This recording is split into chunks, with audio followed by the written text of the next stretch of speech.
ദാ ഒരു തവി ദോശ ഇതിലോട്ട് ഒഴിക്കുക. ദോശ ഇങ്ങനെ നിൽക്കപ്പോൾ ശകലം കൂടെ ഒഴിച്ചു കൊടുക്കുക കട്ടിക്ക്. എന്നിട്ട് ഇതൊരു സ്പെഷ്യൽ തരം മിക്സർ കൂട്ടമാണ്. ഈ മിക്സർ കൂട്ടത്തിനെ കുറിച്ച് ഞാൻ എക്സ്പ്ലെയിൻ ചെയ്യാം. ആദ്യമേ ഇതൊന്ന് ഇടട്ടെ.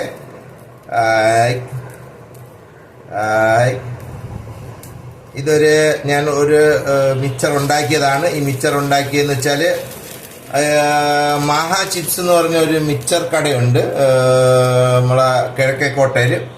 അതെല്ലാം തേങ്ങ എണ്ണ നെയ്യിൽ ഉണ്ടാക്കുന്ന മിക്സർസാണ്. അപ്പോൾ അവിടെ നിന്ന് ഞാൻ 2 ടൈപ്പ് മിക്സർ എടുത്തു. പിന്നെ ആ മിക്സർ കൊണ്ടുവന്നു. പിന്നെ അവിടെ നിന്ന് ഉപ്പിലിട്ട കപ്പലണ്ടി, നോർമൽ കപ്പലണ്ടി, പൊരി, അവില്, എള്ള് ഇട്ടിട്ടുണ്ട്. പിന്നെ ചിയ സീഡല്ലല്ലോ, ഇതെന്താണ്, വാട്ടർ മെലൺ സീഡാണെന്ന് തോന്നുന്നു. ഈ പച്ച കളറ് സൺഫ്ലവർ സീഡ്. പിന്നെ